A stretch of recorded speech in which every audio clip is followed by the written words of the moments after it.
Eh, may napansin lang ako sa sagingan eh. Parang may tao, sir. O mga tao talaga. Parang madami sila eh. Hindi ko alam kung ilan. Peter! Please naman! Pakawalan mo kami rito! Huwag kang makinig sa matandang yan! Sila ang gumawa nito sa atin! Walang mangyayaring masama sa'yo! Pakawalan mo na kami! Pero dahil sa mas pinili mong maging masama, eto na yung hustisya na yon. Paalam na sa'yo, Lerma. Sa wakas, matatahimik ka na rin.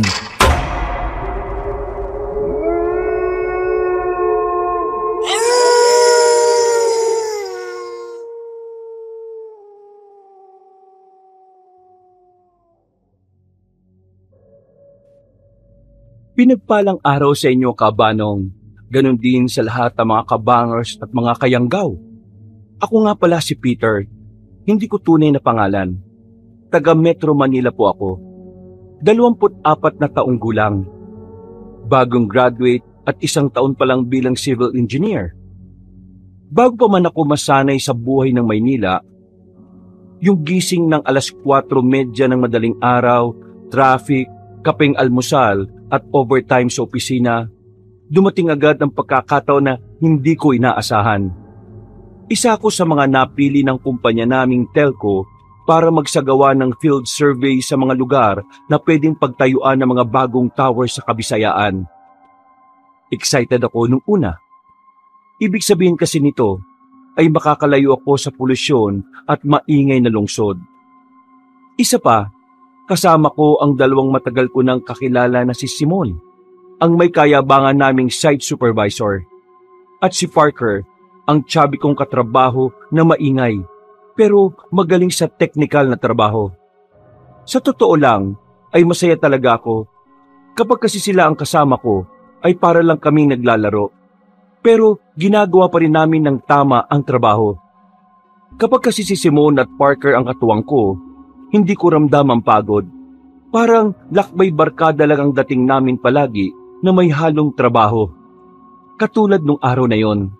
Pero hindi ko alam na sa paglalakbay namin ito ay may mga bagay pala akong makikita at mararanasan na hindi ko man lang maisalarawan sa kahit na anong plano o blueprint ng buhay ko. Paalala lang po, hindi mga tunay na pangalan ng mga tao at mismong lugar ang binanggit ko. Para na rin po sa seguridad namin. Muli, kabanong, ako si Peter. Kabanong, mga kabangers at mga kayanggaw. Ito ang aking kwento.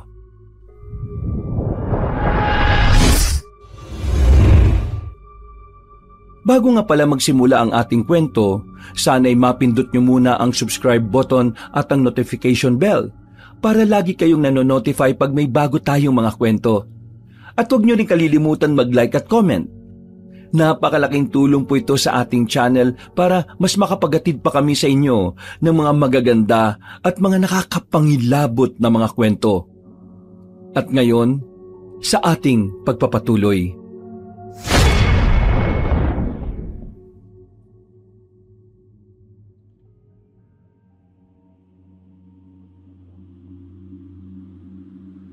Biyernes ng gabi na kami umalis sa Ormoc. Nagrenta kami ng lumang pickup na pinatatakbo ng isang driver na si Kuya Enan. Matandang Bisaya na parang kabisado na ang lahat ng kalsada sa Leyte. Habang tumatakbo ang sasakyan, nakikita ko ang unti-unting paghina ng signal sa cellphone. Expected ko na to, kaya nga kami nagpunta sa lugar na to para palakasin ang signal sa nasabing lugar.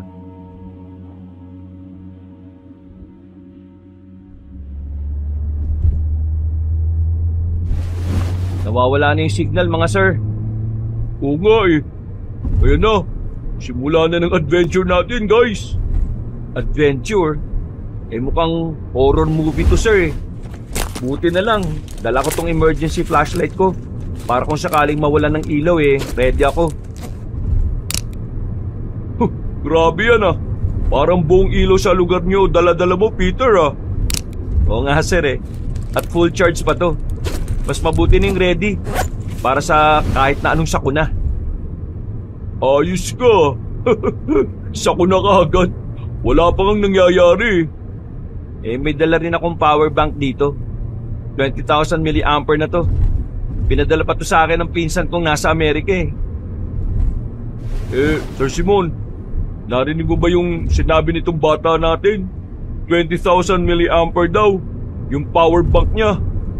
Ayos talaga tong si Peter natin Oo nga Kaya gusto ko ngang laging sinasama yan. Hindi na kailangan manduan Alam na niya ginagawa niya. Pero, relax lang tayo guys ha. Late lang tong pupuntahan natin.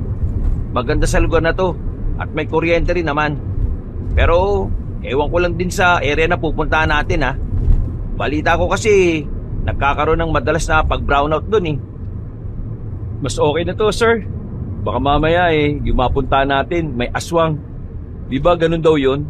Kapag mga probinsya may mga aswang daw. Walang yaka, Peter. Napatawa mo ako ron Ilang taon ka na ba at nagpapaniwala ka pa rin sa mga aswang-aswang na yan? 24 ho. Totoo naman yung sinasabi ko mga sir Kahit civilized na yung ilang lugar sa probinsya, meron pa rin mga aswang at ibang kababalagan. Hindi natin yung pwedeng ipagsawalang bahala. Kakanood mo yan ng mga horror movies Napaismid lang ako kabanong habang nagtatawanan sina Simon at Parker. Sa kabilang banda ay napansin ko ang itsura ni Kuya Enan na parang naniniwala rin sa mga sinasabi ko. Mas naniniwala ako sa reaksyon niya dahil taga dito siya mismo sa nasabing probinsya. Nanahimik na muna ako at naglaro na lang sa cellphone na sobrang hina na ng signal. Habang patuloy kaming umaakyat sa makipot na daan, halos wala na kaming nakasalubong. Ang mga ilaw sa poste ay unti-unti na ring nababawasan. Hanggang sa puro dilim at tunog na lang ng makina ang naririnig ko. Paminsan-minsan ay may makikita akong lumilipad na mga ibon sa gilid ng bintana. Parang paniki ang tingin ko. Kaya lang mas malaki. Makalipas ang ilang oras, pagdating namin sa harapan ng karatulang gawa sa kahoy na may nakasulat na maligayang pagdating sa baryo Taglawig, biglang huminto sa pagmamaneho si Kuya Enan. Huminto kami sa gilid na may nakapark ding mga sasakyan. Meron doong 2 kubo at mga tao ring tila dayuhan din na katulad namin. Nagtaka kaming 3 at sabay-sabay na napatingin sa kanya. Narinig ko ang pagtatanong ni Simon na nasa tabi ng driver's seat. Ayon nga kay Kuya Enan, ay hanggang doon na lang daw ang paghahatid niya sa amin. Sabi pa niya, mahirap na daw kasi kapag dumiretso ng ganitong oras, lalo na at madulas ang kalsada sa banda roon. Mahirap magmaneho kapag gabi at madilim. Baka ito pa ang maging dahilan ng aksidente. Hanggang dito mo na lang kami ihatid. Sa pagkakaalam ko, ang sabi sa akin kanina sa telepono nung kausap ko, pagdating sa arko ng baryo Taglawig, mga 3 kilometro pa raw yung sityo na pupuntahan namin Narinig ko nga rin yun. Paano yan, Kuya Enan? Dapat pala nung una pa lang sinabi nyo na sa amin na hanggang dito nyo lang kami ihatid. Umarkilan na lang sana kami ng ibang driver. Hindi na ako nakisabat pa sa reklamo ng mga kasama ko, kabanong. Nakinig lang ako hanggang sa magpaliwanag na si Kuya Enan sa kanila. Iginit nga ng Ginoo na mas mabuting ipagpabukas ang biyahe dahil marami ang naaksidente sa pagpupumilit. Ipinaliwanag niya rin sa amin na bukas ay may magpipick up sa amin na nagngangalang Mang Otek, kung saan tiga roon mismo sa sityo.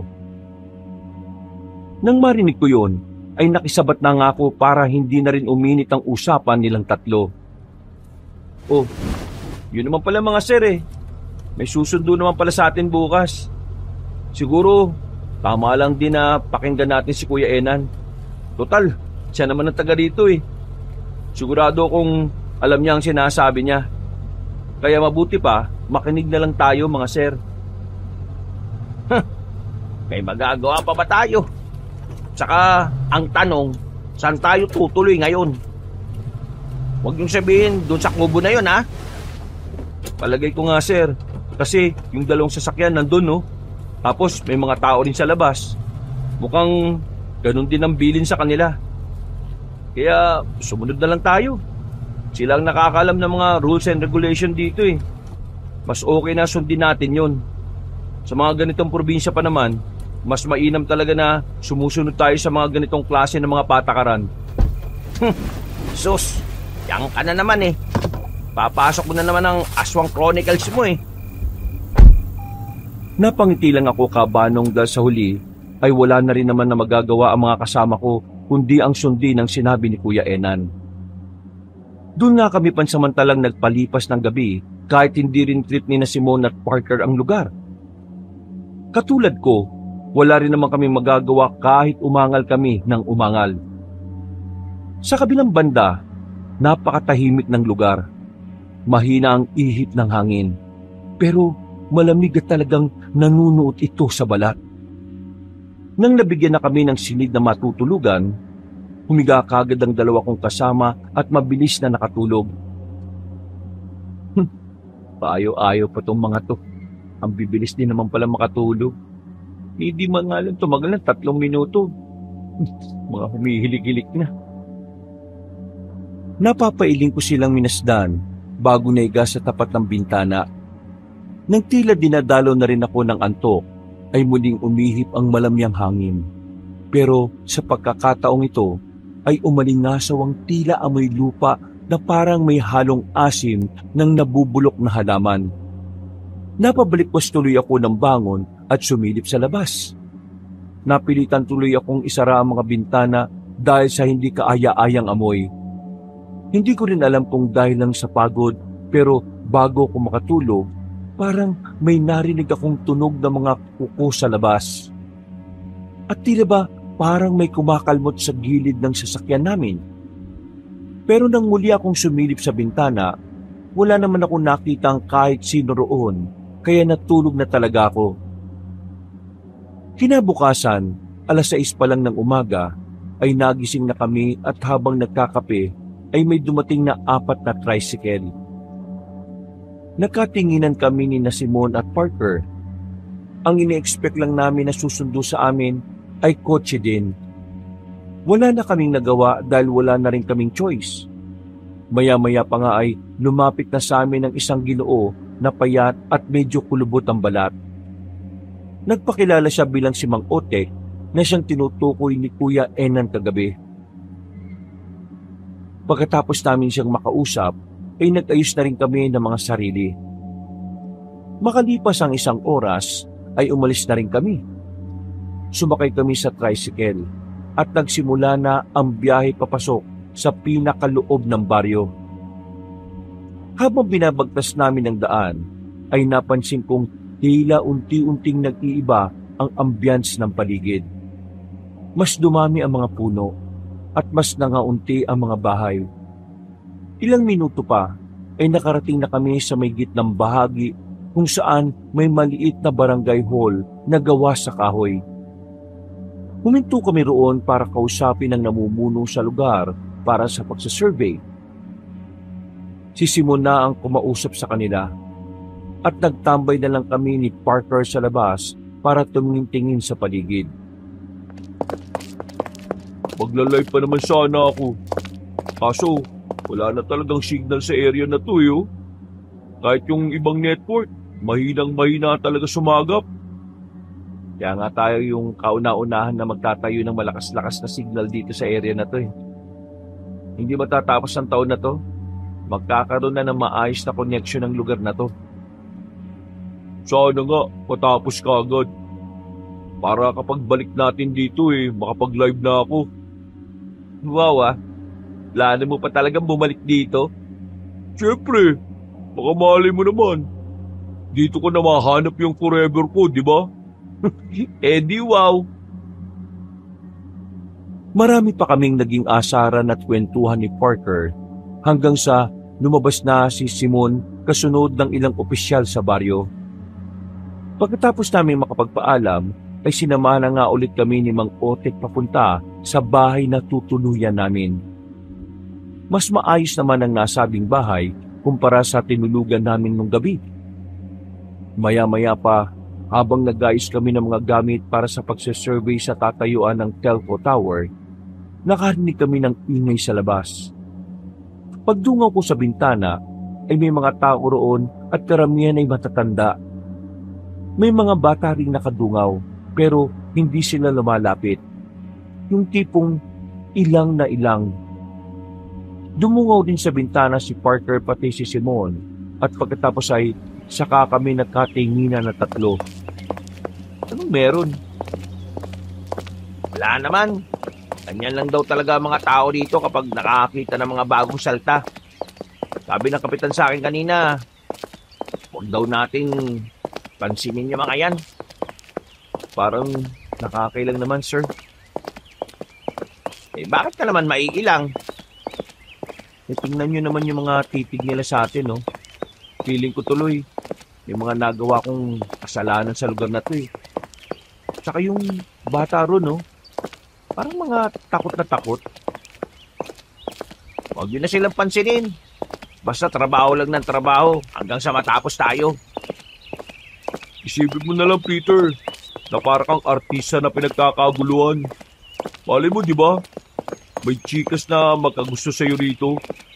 Baka bago tayo umalis dito baka isa ka pa O baka di lang isa, baka dalawa o tatlo pa.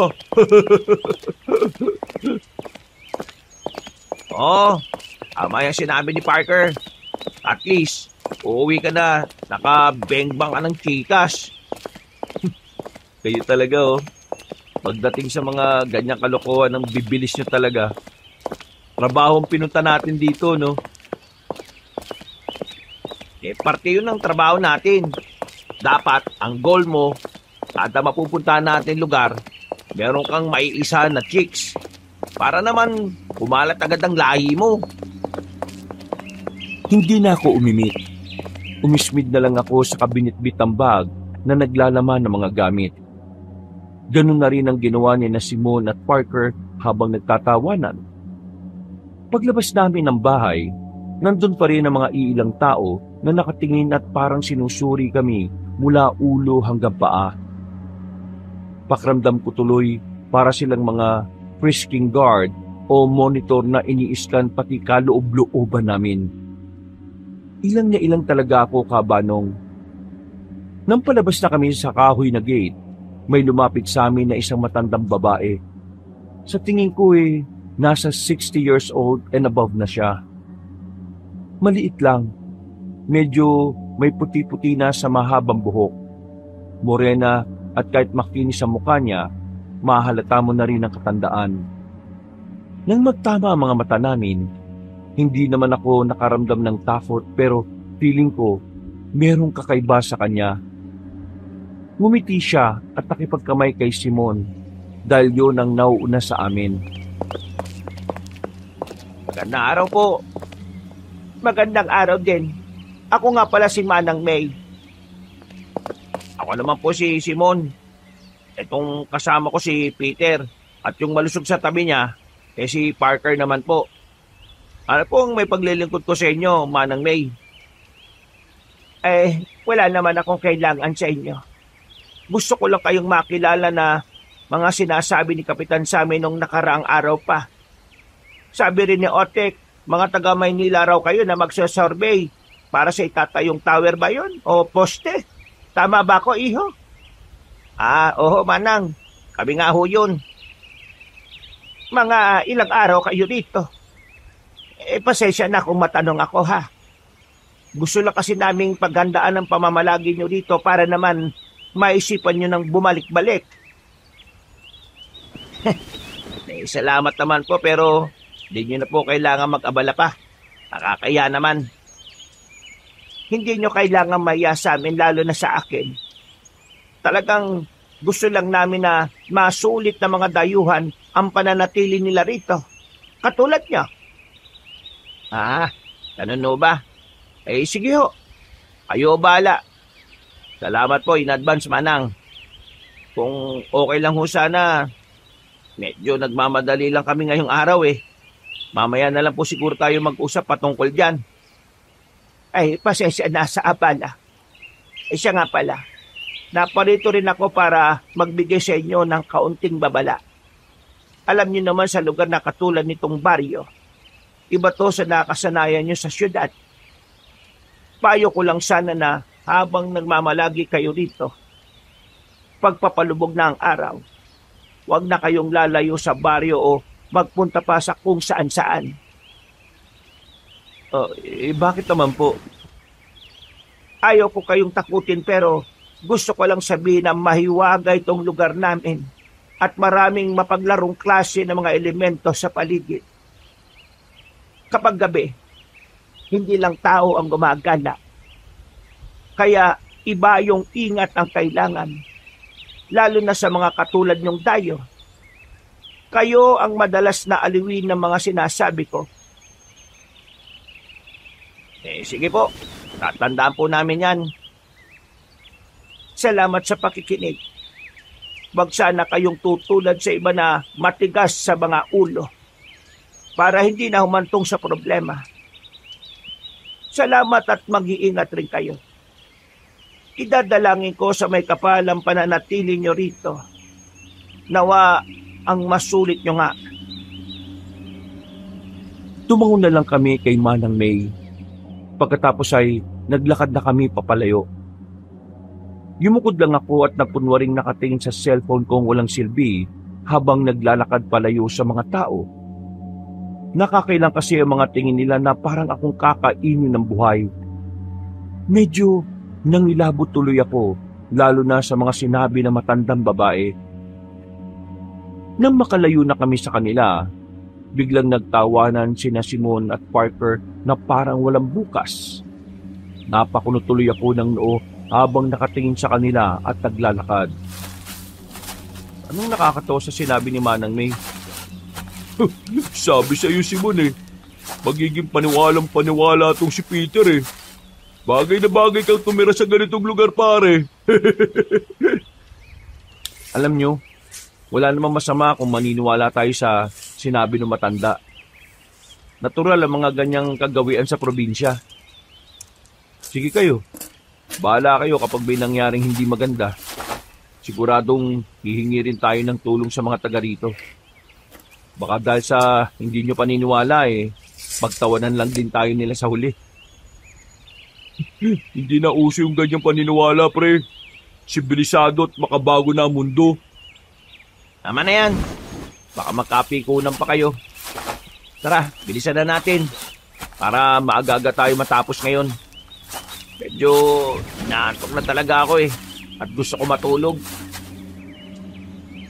Naglakad na nga kami at tinahak ang pupuntahang lugar. Pero sa kabilang banda ng isip ko, parang nagre-rema pa rin ang mga sinabi ni Manang May kanina. Pasimple na lang akong napa-sign of the cross at nagdasal na hindi naririnig at nakikita ng mga kasama ko. Makalipas ang ilang minuto, pagdating namin sa site, nagtrabaho na nga kami ng maayos. Liblib na liblib ang lugar. Puno ng mga puno pero mas marami ang saging. Nang makita ko yun, para akong nanghinayang dahil alam kong malaki ang matatagpas sa mga kapunuan naroon sa bahaging yon. Sayang yung mga puno no? Totoo. Diyan tayo magkakasundo, pare. Sayang talaga mga puno matatagpas. Pero wala tayong magagawa Pare-pareho lang tayo mga trabahador at sumusunod sa mga amo natin. Yun nga Ang mga negosyante talaga, basta kung saan sila kikita. Wala na silang pakialam sa kalikasan. Ganyan talaga ang negosyo. Kung di matibay ang sikmura mo, hindi ka aasenso. Parang sa gobyerno lang natin yan Wala silang mga sikmura. Kaya pala talaga madaling yumaman ng mga nasa gobyerno no? Kasi wala silang sikmura. Tapos mga halang pa kaluluwa. Uy, masyado na naman kayong nagsisenti-senti dyan Isipin nyo na lang na may magandang cost din naman tong pagkakaputol ng mga puno sa lugar na tong sinosurvey natin.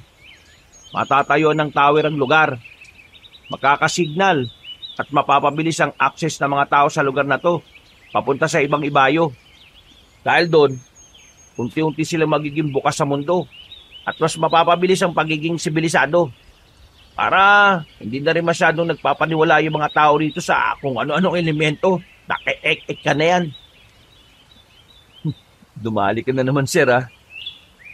Oo, kaya simulan na natin magtrabaho. Kung ayaw niyong madali ko kayong dalawa dyan. Habang nagsusakat-sukat ako sa buong area at nakatutok ng seryoso sa pagtatrabaho, may napapansin ako sa paligid na parang kakaiba. Ewan ko kabanong kung ako lang ang nakakapansin, pero pakiramdam ko talaga ay may kung anong nilalang na nakatingin sa akin mula sa mga sagingan. Hindi tuloy ako makapag-concentrate kaya nilapitan ko ulit si Parker na abala na rin sa pagsiset up ng mga tripod. Nagulat pa siya nang bigla kong sumulpot sa likod kaya muntikan ng matumba ang equipment pero nahawakan ko kaagad. Uy, kakagulat ka naman pare. Para kang elementong sinasabi ni Manang May ah. Baliw, elemento ka dyan. Eh bakit ka ba kasi biglang lumapit? Tapos ka na rin sa ginagawa mo? May napansin lang ako sa sagingan eh. Parang may tao, sir. O mga tao talaga. Parang madami sila eh. Hindi ko alam kung ilan. Pero sure akong merong nakatingin talaga. Sagingan ba ka mo? Tapos may nakikita kang tao? Langya. Parang alam ko na yan ah. Yung mga napapanood ngayon sa social media, yung mga binubutasan yung saging tapos inaano. Alam mo na yun. Baka yun yung nakita mo. Puso raw yun sa mga ganitong lugar eh.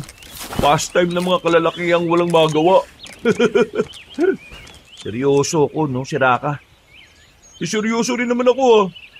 Gusto mo, tanong pa natin kay Boss Simon eh. Boss Simon! Ano na naman ba yun? Daldalan na naman kayo ng daldalan dyan ha. Magtrabaho muna kayo bago mag-ingay-ingay. Tara muna dito saglit, sir. Samahan natin tong si Peter dun sa sagingan.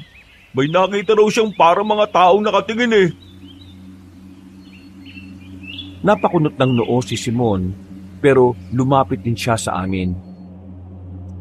Maya-maya lang din ay naglakad kami papunta sa mga sagingan.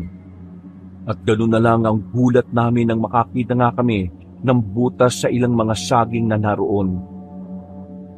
Nagkatinginan pa kaming tatlo bago napahalakak na malakas sina Simon at Parker. O diba? Sabi ko naman sa iyo eh. Hindi ko nilalata, pero pastime talaga ng mga kalalakihang taga-probinsya ang pagtira sa puno ng saging. Tagya, halos lahat yata ng katawan ng saging may butas eh oh. Gagi, mabidyo't nga. Legit pala talaga. Ipopost ko to kapag pauwi na tayo. Kapag may signal na. Kawawa naman yung mga saging oh. Nabuntis ng walang kalaban-laban. Wait. Ano kaya lasa ng mga bunga niyan? Ayaw ko nang isipin oh. Iiwas muna akong kumain ng saging sa lugar na to. Ako rin, boss. Napailing na lang ako kabanong habang pinagmamasdan ng dalawa na nagtatawanan pa rin. Nagbidyuhan pa nga sila na pakunwari ring pinagsasamantalaan ng puno ng saging. Tawa lang sila ng tawa pero nang mapatingin ako sa hindi kalayuan ay meron talaga ako nakitang maitim na nilalang. Namumula ang mga mata at bigla itong tumakbot na wala sa mga halamanan. Natulala talaga ako't nang hinabot. Tila bumalik lang ako sa wisyo nang mapatingin sa akin sina Simon at Parker na nagtatawanan pa rin. Maya-maya na nga tayo magkulitan. Trabaho na. Para mabilis tayo matapos. Ito kasing si Peter eh. Tara na nga. Makauwi na rin tayo kagad. Umismid na lang ako at tinalikuran sila. Nagpatuloy na nga kami sa pagtatrabaho at dahil sa madali lang ang ginagawa ko, ako ang naunang matapos sa kanila. Hindi muna ako lumapit sa mga kasamahan ko. Hinayaan ko lang sila. Baka kasi magpatulong kapag inabala ko pa. Iginala ko ulit ang tingin ko sa paligid hanggang sa madako ulit ako sa sagingan. Bigla ko na lang ulit tuloy naalala ang nakita kong itim ng nilalang kanina. Yun na nga kayong sinasabi ni Manang May na mga kakaibang elemento. Totoo naman yung nakita kong yun. Sigurado kong hindi ko guni-guni yun. Napahawak ako sa dibdib at napabuntong hininga ng malalim. Pagkatapos ay muli akong napa-sign of the cross hanggang sa maramdaman kong naiihi na ako. Dahil mapuno naman sa lugar, lumayo lang ako kaunti sa side at naghanap ng maiihian. Sa gilid ng mayabong na puno ay doon ko napili. Habang umiihi, ay gumala-gala pa rin ang mga mata ko. Nang humangin ay tila nag-iba ang amoy ng paligid. Ganitong-ganito yung naamoy ko kagabi nung matulog kami roon sa huling pinaghatiran sa amin ni Kuya Enan. Napatakip ako ng ilong dahil parang nabubulok na ewan at talagang nakakasuka. Hanggang sa makarinig ako ng mga kaluskos mula sa hindi kalayuan.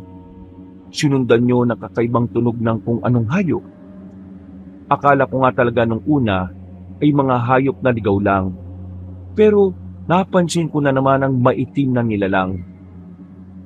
Mabilis yung tumakbo-takbo at nagpalipat-lipat sa pwesto. Kaya minadali ko na ang pag-ihi. Hindi ko na nga halos napagpag ng maayos. Pagkasara ko ng zipper ay may tumulong kung anong likido sa noo ko. Dahan-dahan akong napatingin sa itaas ng puno at doon ko na nga nakita ang nakakatakot na nilalang. Sigurado akong maliit lang siya. Nangingintab sa pagkaitim ang balat. Namumula ang mga mababalasik na mga mata. Matutulis sa mga kuko at ngipin. Mahaba ang manipis na dila at naglalawayon na tumutulo-tulo sa akin. Ngumiti siya, kaya mas lalo kong nahintakutan. Pagkalaon ay nawala rin ang ngiti niya at napalitan ng nakakatakot na may hinang pag-ungol. Sa pagkabigla ko at pagkataranta, umatras ako kahit nakatingala pa sa kanya. Kaya na out of balance ako. Pagkatumba ko ng patihaya, napatingin ulit ako sa nasabing puno pero wala na roon ang nasabing nilalang. Dahil doon ay dali-dali kong iginala ang tingin hanggang sa marinig ko sa paligid ang kanyang mahinang pag-ungol. Dali-dali akong tumayo at tumakbo pero sa pagkataranta ay natisod ako sa nakausling ugat ng punong inihian ko. Natumba ako, tumama ang ulo sa isang puno. Nang babangon na sana ako, ay biglang nagkulay pula ang paningin ko sa kaliwa. Hinawakan ko yon at saka ko lang napagtanto na dumudugo ang kaliwa kong noo. Narinig ko na naman ang pagaralgal na ungol at pagbaling ko sa kanan ay nakita ko ang nakakatakot na nilalang kanina. Handa na niya akong sakmalin kaya napasigaw ako ng malakas. Dahil dito ay natigil sina Simon at Parker sa kanilang ginagawa. Patakbo silang pumunta sa kinaroroonan ko. Pagdating nila ay napalingon kagad ako habang paupong nakasandal sa gilid ng puno. Oh, ano nangyari dito? Dumudugo yung noo mo, pre! Hindi na ako nakasagot dahil bigla akong nakaramdam na matinding pagkahilo. Malamang dala yun ng nerbiyos. Iginala ko muna ang tingin sa paligid. Nang masiguro kong wala nang nakakatakot na nilalang, ay ipinikit ko na lang ang mga mata ko. Pagdilat ko ng mga mata, naroon na ako sa bahay na tinutuluyan namin. Tumingin kagad ako sa relo. At nang makita kong pasado 5:00 na ng hapon, napabalik ko sa phone ng bangon. Pero napahawak ako sa ulo dahil medyo sumasakit yon. Mabuti at gising ka na. Ay, alam ka ng tikbalang. Nandiyan po pala kayo. Nagulat naman ako sa inyo, Manang May. Pasensya na kung nagulat kita. Maayos na ba ang pakiramdam mo? Okay naman na po. Medyo masakit lang tong kaliwang noo ko. Nilagyan ko yan ng dinikdik na malunggay at iba pang halamang gamot para mabilis na gumaling. Para rin hindi ma-impeksyon. Salamat po. Nasan po ba yung mga kasama ko? Nandun pa rin sa site. Kasama nila si Otek at yung iba pa. Pero pabalik na yon dahil mag-aalas 5 na. Ganun po ba? Sabi ng mga kasama mo kanina, nung nakita ka nila, duguan na raw ang noo mo. Ano ba nangyari? May nakita po kasi akong... Sige na, huwag ka nang mahiya magsabi sa akin, lalo pagdating sa kababalaghan. May nakita ka bang kakaiba kanina dun sa lugar na pinuntahan ninyo? Ano po kasi, may nakita kong maitim na nilalang. Maliit lang siya pero nakakatakot. Tapos mapupula yung mga mata at naglalaway. Tapos ang baho ng amoy niya. Sasakmalin niya nga po ako kanini pero mabuti nakasigaw ako at dumating yung mga kasama ko. Isa yung busaw. Busaw? Isa yung klase ng aswang. Ang totoo niyan, ilang beses nang napapabalita rito sa baryo na may namamata ang busaw. Pero huwag ka mag-alala. Dahil wala pa naman kaming nababalitaan na merong dayuhan dito na sinalakay ng busaw. Kaya ipanatag mo ang loob mo. Salamat po, Manang May. O siya, sige. Maiwan na muna kita para mas makapagpahinga ka pa. Inumin mo itong tsaa. Mas mapapaginhawan niya ng kalamnan at ang isip mo. Mamaya ipaghahanda kayo ng mga taga rito ng salo-salo kaya dapat malakas ka at maayos. Sige po. Salamat rin po sa paggagamot sa akin. Walang anuman yon. Paglabas ni Manang ng silid ay ininom ko na nga ang tsaa. At katulad ng sinabi niya, gumaan nga ang pakiramdam ko. Nakahinga ko ng maluwag at muling nakatulog. Kinagabihan, pagkagising ko ay naroon na si Simon at Parker. Kinumusta lang nila ako at hindi ko na lang din muna sinabi ang totoong nangyari. Ang ikinuwento ko na lang ay natalisod ako sa ugat kaya pinagtatawanan nila ako at inaasar na tatanga-tanga. Pasado 7:00 ng gabi, katulad ng sinabi ni Manang May, inimbitahan nga kami ng mga taga-baryo sa isang maliit na salo-salo bilang pagsalubong.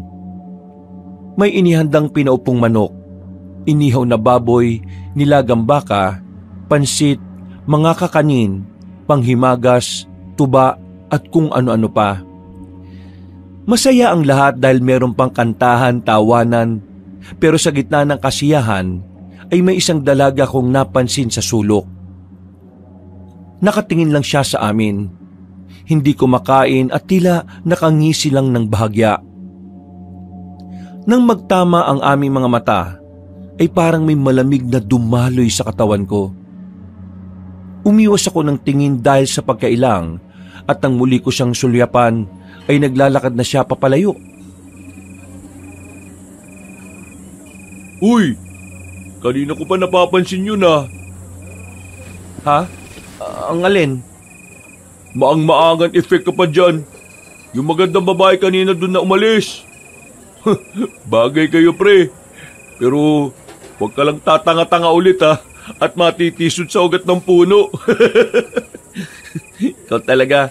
Puro kakalokohan no. Hindi ko kilala yun no. Saka hindi yan ang pinunta ko rito. Kundi trabaho. Sus! Wag ako, Peter, wag ako. Trabaho rin naman yun eh. Kaya, trabahuin mo na. Sige ka, uunahan kita kapag babagal-bagal ka. Ay naku, bahala ka sa buhay mo. Kakain na nga lang ulit ako. Kapag sinabi ko to kay Boss Simon, siguradong bubuskayin ka rin nun. Mga pasaway talaga kayo no. Napakamot na lang ako ng ulo kabanong habang pinagmamasdan si Parker na papalapit kay Simon. Nang mabulungan na niya yon ng kalokohan, sabay silang napatingin sa akin at biglang nagtawanan na halatang nang aasar. Napailing na lang ako sa kasumandok ng masarap na kanin. Eksakto naman na lumapit si Manang May sa akin kaya kinausap ko na rin siya. Manang, kilala niyo po ba yung babaeng nakatayo ron kanina? Yung nandun sa gilid ng poste? Si Lerma yata yung tinutukoy mo. Taga rito po ba yon? Oo, sakop pa rin siya ng baryo. Pero naroon na siya sa pagitan nitong baryo at ng kabila. Bakit? Natitipuhan mo ba siya? Po? Hindi naman po. Mabait naman yan. Minsan lang talaga may pagkatahimik. Ngumisi lang ako kabanong at kumain na ng kakaning sinando ko. Pagkalaon ay nagpaalam na rin sa akin si Manang May. Tumabi na rin ako kina Simon at Parker habang patuloy pa rin silang nang aasar sa akin. Maya-maya pa, habang patuloy ang kasiyahan at pakikihalubilo namin sa mga taga-baryo, biglang napansin ni Simon na nag-flicker ang mga ilaw. Napatingala kaming lahat, pero sinabi ni Mang Otek na normal lang naman daw ang bagay na yon sa lugar. Kaya nagkibit-balikat na lang ako. Nagpatuloy ang pagpatay-sindi ng ilaw hanggang sa tumagal to ng halos 3 minuto. Pagkatapos noon ay muling umalingasaw ang pamilyar na amoy. Napahawak tuloy ako sa balikat ni Parker na katabi ko lang. Uy, naamoy mo ba yon? Ang alin? Yung mabahong amoy, parang nabubulok na ewan. Pare, tandaan mo na ang bibig ay malapit sa ilong ha. Baka alam mo na kung ano yung naamoy mo. Puro ka talaga kalokohan. Huy, may dumaan sa paanan natin. Ano yun? Pagkasabi kong yun, ay eksaktong bumalik na rin ang kuryente. Pagtingin ko sa ilalim ng mesa namin, ay may isang pusang ginger ang tumakbo na palayo. Tinawanan naman tuloy ako ni Simon at Parker. Pagkalaon ay nagpatuloy na ang kasiyahan habang ngumangata kami ng pagkain. Mabilis na lumipas ang oras. Aaminin ko kabanong nag-enjoy ako nung gabing yon. Pero may parte ng isip ko na hindi pa rin maalis-alis yung nangyari nung umagang yon. Sa tuwing pipikit kasi ako, ay parang nakikita ko yung sinasabing busaw ni Manang May. Dahil doon, ay nilibang-libang ko na lang ang sarili ko sa paglalaro ng offline game sa cellphone. Tumigil lang ako nang marinig ko si Parker na humihilik na ng malakas. Grabe naman to kung makahilik talaga tong si Parker oh. Parang wala nang bukas eh. Ay, makatulog na nga. Anong oras na rin pala? Kala ko maagaga pa eh. Nilagay ko na ang cellphone sa ilalim ng unan, saka nagdasal ako at natulog na ng mahimbing. Pagsapit ng 12:00 ng hating gabi, ay nagising ako sa ingay mula sa labas. Naririnig ko kasing parang may kakaibang kalusko sa labas. Tapos may nakakangilong tunog na parang nagkikiskis ng kuko sa dingding. Kakamot-kamot akong bumangon dahil parang kapipikit lang ng mga mata ko. Ano ba yung tunog na yon? Sakit sa tenga. Pero ang sarap pa rin ng tulog nila Sir Simon at Parker Ba talaga kapag malalim ang tulog kahit saan na lugar? Binuksan ko ang bintana at tinanap ang tunog hanggang sa may makita kong aninong gumagalaw sa bubungan ng bahay. Ito rin yung nakita kong halimaw doon sa site, na kung tawagin nga ni Manang May ay busaw. Napatingin yun sa akin at muli kaming nakatitigan. Nangilabot ako at hindi na naman kaagad nakagalaw. Mabuti na lang ay hindi ito umatake at bigla itong tumalon papunta sa kakahuyan. Nang mawala na sa paningin ko ang busaw, dali-dali kong isinara ang bintana at kaagad ginising sina Simon at Parker. Sir Simon, Parker, may ano sa labas? Anong may ano? Anak ka naman ng teting oh. Ano ba Peter? Anong oras pa lang oh? May nakita nga akong itim na ano. Uy, ano nga ano? Puro ka ano dyan eh. Kung anuin kaya kita dyan sa kakaano mo. Di ba? Labo mo pre. Meron nga talaga ako nakita. Galing sa bubong. Siguro pusa lang yung pre. Ano ba? Hindi, aswang yun. Yun din yung nakita ko kaninang umaga. Ay nako, itulog mo na lang yan, Peter. Huwag mo na kaming istorbohin. Natigilan kaming lahat dahil biglang may kumalubog sa bintana. Nakita namin na may tumama roon na kung ano, kaya sabay-sabay kaming napatingin. Dahil dito ay parehong napabalikwas ng bangon sina Simon at Parker. Ako naman ay napatras palayo sa bintana dahil malapit yun sa kinahihigaan ko. Hinayaan ko lang silang lumapit. At pagbukas ni Simon sa bintana, sumilip siya sa labas. Ganon din ang ginawa ni Parker. Pareho silang nagpagala-gala ng tingin pero wala naman silang nakitang kahit na ano. Nang tingnan namin ang bakas sa bintana, para lang yung basang kung anong malambot na bagay na tumama roon.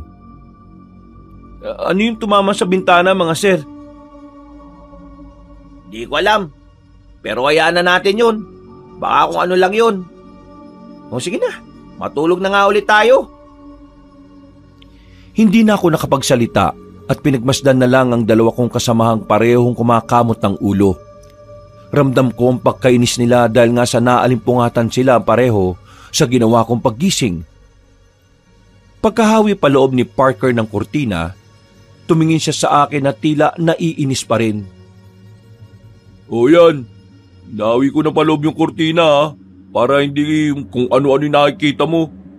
Matulog ka na at umiwas-iwas ka sa kakanood mo ng horror movies.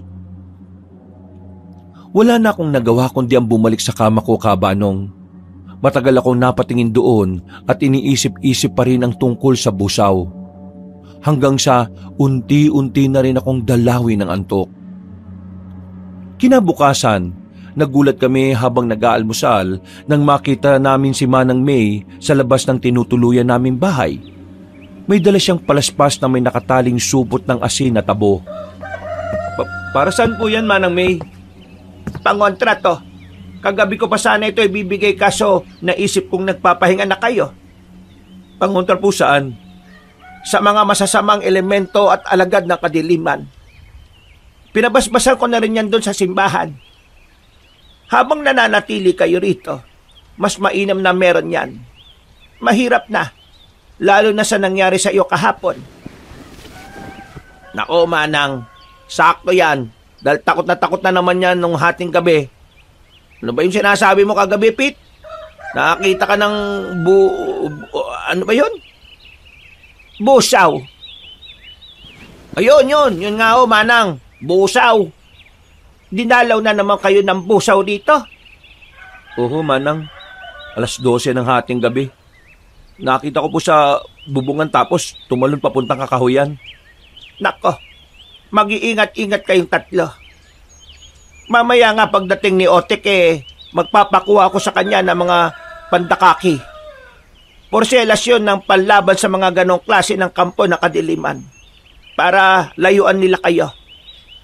Mahirap na lalo na sa mga dayong katulad nyo. Kayo talagang lapitin ng mga ganong uri ng nilalang. Maraming salamat po.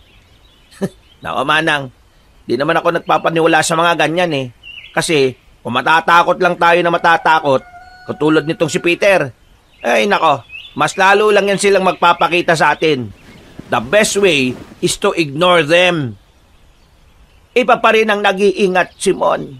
Kakaiba mga busaw dahil may kakayahan silang mangyanggaw, lalo na kapag hindi nila kaya ang isang tao. Ano po ba yung busaw na yan? Isang klase yon ng aswang na mapaminsala. Hindi sila basta-basta kaya mag-iingat kayo.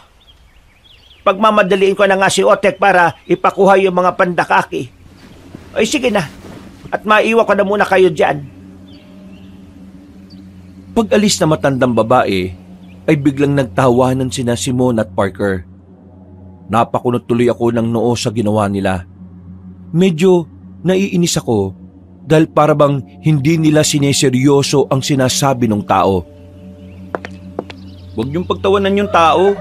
Concern lang naman sa atin yun Alam namin yun, pre. Pero sa totoo lang di ko talaga maiwasang matawa Ang lakas kasi makafantasere yung mga sinasabi ni Manang May. Hindi fantasere yung sinasabi ni Manang May.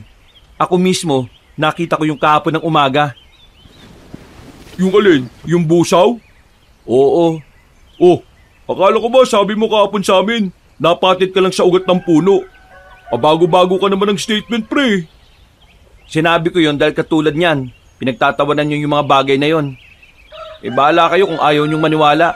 Basta, hindi naman nagkulang ng paalala sa atin si Manang May eh. Respetuhin na lang natin siya bilang matanda. Huwag yun ang pagtawanan. Ang seryoso mo naman masyado, pre. Sorry naman. Ewan ko sa inyo. Makaligo na nga lang. Kinuha ko ng tuwalya ko at nagpunta na sa banyo sa likuran ng bahay para maligo. Nahagipan ng paningin ko sina Simon at Parker na parehong napakibit ng balikat. Habang nasa banyo ako kabanong ay hindi ko alam ang mararamdaman ko. Medyo nainis kasi talaga ako sa dalawa. Pero sa kabilang banda ay ayaw ko rin naman talaga silang mapahamak. At ito na nga po, dito na rin pala magsisimula ang mas kakaiba pang pangyayari ng mga sumunod na oras. Pagkatapos namin mag-ayos ng mga sarili ay nagsimula na ulit kami sa survey namin sa bundok. Bit-bit ang mga gamit kasama namin ang anak ni Mang Otek na si Kito bilang gabay. Wala kasi ang Ginoo dahil meron itong inaasikaso sa bayan. Meron ding inuutos si Manang May sa kanya patungkol nga sa porselas na pandakaki. Pero habang lumilipas ang oras, napapansin kong parang may kakaiba na naman sa paligid. Pati na rin sa mga kasama kong kapwa surveyor. Habang abala ang lahat, napansin ko ang kakaibang kilos ni Parker. Kani-kanina lang ay ang saya-sepan nila ni Simon. Pero tila bigla na lang silang nanamlay. Hinayaan ko na lang siya nung una pero nagulat na lang ako nang bigla siyang tila natulala na nakangiti lang habang nagmi-measure kami ng lupa. Nilapitan ko siya at doon ko nakita ang mga maliliit na ugat sa ibabang parte ng liig niya. Medyo namumula rin ang gilid ng kanyang mga mata na parang naiirita sa init ng araw. Sir, okay ka lang? Ha? Oo naman. Bakit nakatulala ka kanina? Tapos pangiti-ngiti ka? Ha? Wala. Ano yung nasa leeg mo? Parang nangingitim ang ugat mo dyan banda. Ha? Eto. Siguro kinagat lang ng lamok. Kinagat ng lamok? Nangingitim eh. Wala nga sabi to. Ang kulit mo naman eh. Ha? Di okay. Pasensya na. Nasigawan kita eh. Pero wala lang to, promise. Okay, sige. Pero seryoso ako ha. Magpatingin ka kay Manang May mamaya. Wala nga to, Peter. Baka nga kagat lang ng kung anong insekto. Sige na, doon ka na nga muna. Medyo hindi ako makapag-concentrate sa pagme-measure eh. Napakibit na lang ako ng balikat. Pagkatapos ay lumayo na ako kay Parker. Pagtingin ko naman kay Simon, parang kakaiba rin ang ikinikilos niya. Parang medyo mainit din ang ulo niya at dinig na dinig ko kung paano niya sabunin si Keto. Pumagitna na ako sa kanila para hindi na mauwi pa sa away. Nakikita ko rin kasi si Keto na parang papalag na. Sir Simon, chillax lang. Magpahinga na nga muna tayo dahil masyadong mainit ngayong araw eh. Bumalik na lang tayo mamayang hapon. Kaunti na lang naman yung gagawin natin. Tama. O na muna magpatuloy nitong ginagawa ko. Nakakainit kasi ng ulo yung si Keto eh. Dapat talaga si Mang Otek na lang yung nandito eh. Sige sir. Magpahinga na muna kayo ron sa lilim. O kaya mauna na kayong bumalik ni Parker sa baryo. Sabay na lang kami nitong si Keto umuwi. At tapusin ko na lang tong ginagawa natin. O sige na. Bilisan mo dyan ha. Baka alis na nga. Pabalagbag na hinagi sa akin ni Simon ang equipment na hawak niya. Kamuntikan ko pa nga tong hindi masalo. Pagkatapos noon ay lumayo na siya. Humingi naman ako ng paumanhin kay Keto. Mabuti na lang din ay maunawain ng taong yon na hindi naman nagdamdam. Sinabi pa nga niya sa akin na parang kakaiba ang ikinikilos ngayon ni Simon at Parker. Makaklose kasi sila kagabi nung kasiyahan. Kaya nagtataka rin ang binata sa kakaibang asta ng mga kasama ko. Napakunot din ako ng noo. Napansin din pala ni Keto ang tungkol sa mga bagay na yon. Nagtrabaho kami at tinapos ko na rin ang lahat para hindi na kami bumalik mamayang hapon. Mabilis ang paglipas ng oras. Pagbalik namin sa tinutuluyang bahay ay naabutan kong natutulog ng mahimbing si Simon. Si Parker naman ay wala sa kwarto kaya hinanap ko siya sa palibot ng bahay. Hanggang sa maabutan ko siya sa likod malapit sa banyo. Nakatayo siya sa poso at paulit-ulit na naghihilamos ng mukha habang tumatawa na mag-isa. Ilang segundo ko rin muna siyang pinagmasdan bago lapitan. Pre, ayos ka lang ba? Oo naman pre. Medyo mainit lang yung pakiramdam ko kaya panay ang paghilamos ko ng mukha. Parang gusto ko na maligo na lang ulit eh. Pwede namang maligo. Ha? Nagulat na lang ako nang ibuhos niya sa sarili ang laman ng balde. Nakita kong nakalawit sa bulsa niya ang cellphone kaya dali-dali ko yung kinuha. Uy pre, yung cellphone mo baka mabasa. Nang magtama ang paningin namin, nagulat ako dahil mas tumindi ang pamumula ng mga mata niya. Pati yung itim-itim sa leg niya ay mas dumami at mas kumapal. Pero matapos siyang mahimasmasan dahil sa pagkabasa ng tubig, unti-unti ring nawala ang mga yon. Napalunok ako ng laway sa pagkabigla kabanong at kamuntikan pa nga akong matumba nang sinubukan kong umatras. Nang makita niya ako ay napakunot siya ng noo na tila nagtataka. Oh, bakit parang gulat na gulat ka pre? Ha? Para ka namang nakakita ng multo dyan. Uy, teka, bakit hawak mo yung cellphone ko? Oh, nagpakabasa nga pala ako. Para kasing ang init-init kasi ngayon eh. Kakaiba yung init eh, no? Ha? Oo nga pre. Uy, favor naman oh. Pakuha yung tuwalya ko tapos pakihagis na lang sa bintana. Salamat pre ha. Sinunod ko na lang ang sinabi niya. Pagkakuha ko sa kwarto ng tuwalya, hinagis ko yun sa bintana. Naupo na lang ako sa kama at tila napapaisip sa mga kawirduhang nangyayari. Napatingin ako sa kama kung saan nakapwesto si Simon. Tulog na tulog pa rin siya kaya medyo nakahinga rin ako ng maluwag. Pagpasok ni Parker ay pinagmasdan ko na lang din siya. Nakampante rin ako dahil mukhang okay naman na siya. Matapos siya makapagbihis ay kinuha niya ang cellphone at nahiga na rin muna para matulog. Humiga na rin ako at pinagmasdan sila sa kani-kanilang kama habang nahihimbing sa pagtulog. Takang-taka man sa mga inasal ng dalawa, masaya pa rin ako kabanong dahil okay naman pala sila sa pag-aakala ko. Hindi ko talaga naisip na pagkatapos ang nangyari kanina ay mas masusundan pa ng kakaibang kababalaghan ng lahat. At ito na nga ang hindi ko talaga inaasahan na mangyayari sa buong buhay ko. Pagsapit ng gabi, wala pa rin sina Manang May at Mang Otek. Pero dahil may stock naman ng pagkain, kaya nagluto na si Keto para sa amin. May nagbigay na native na pato at kinatay niya yon para iulam namin.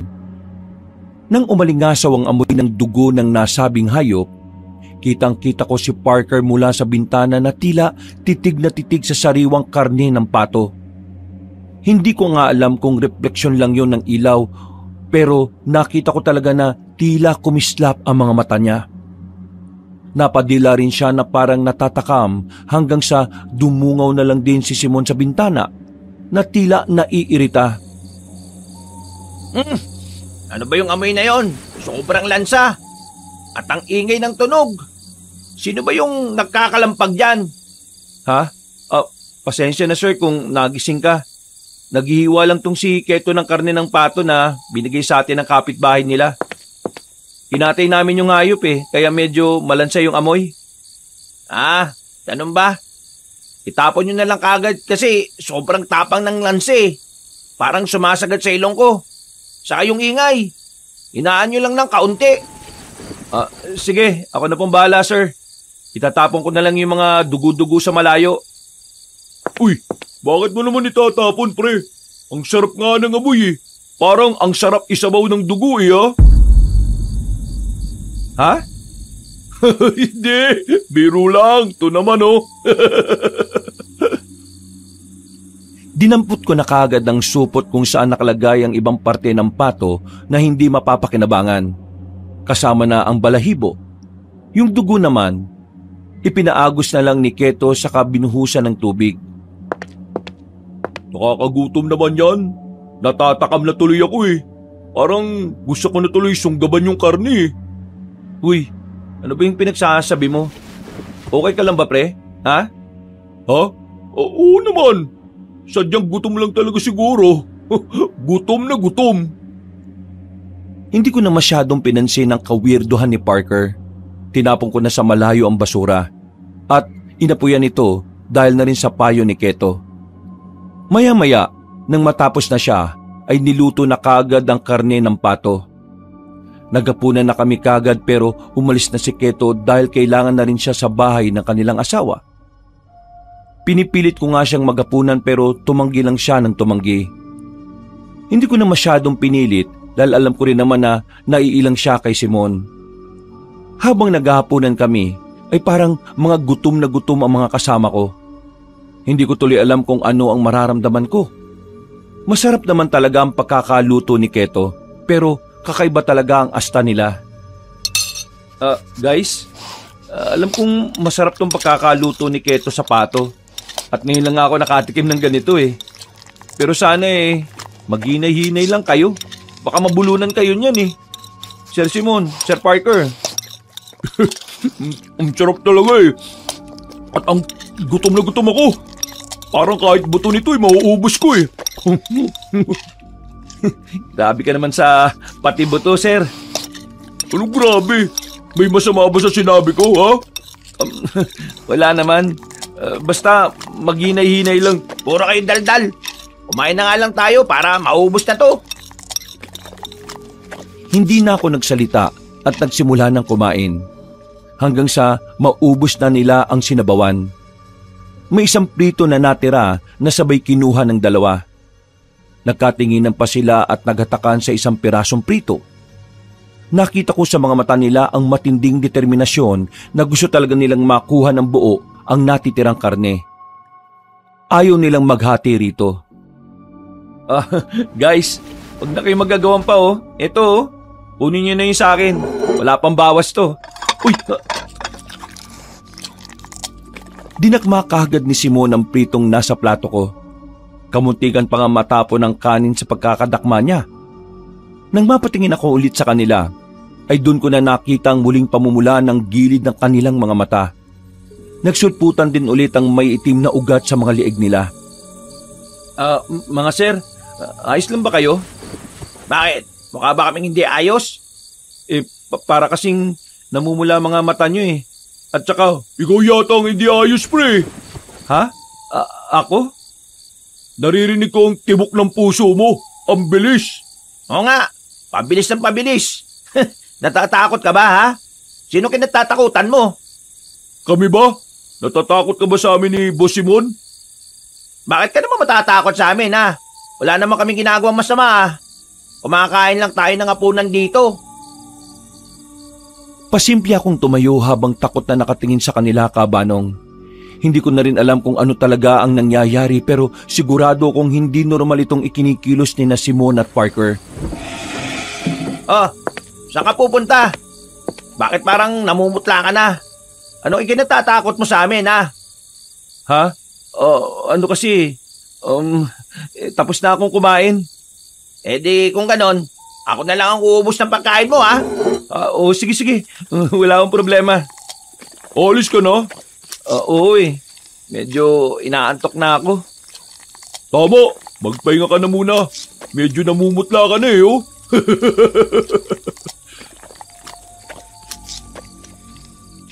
Hindi ko na pinakinggan ang sinasabi nila dahil dali-dali akong tumakbo papunta sa kwarto at nagsumiksik sa kama.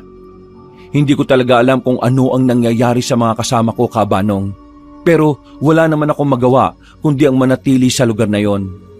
Naisip ko na lang bigla ang sinabi ni Manang May na mag-ingat nga kami lalo na sa busaw dahil sadya itong mapanganib. Hindi na sila Simon at Parker yung kasama kong yun? Baka yung busaw na yung mga yun ha. Ay nako, Nasaan na ba kasi si Manang May at Mang Otek? Napadasal na lang ako sa Diyos na sana'y walang mangyaring masama sa mga kasama ko.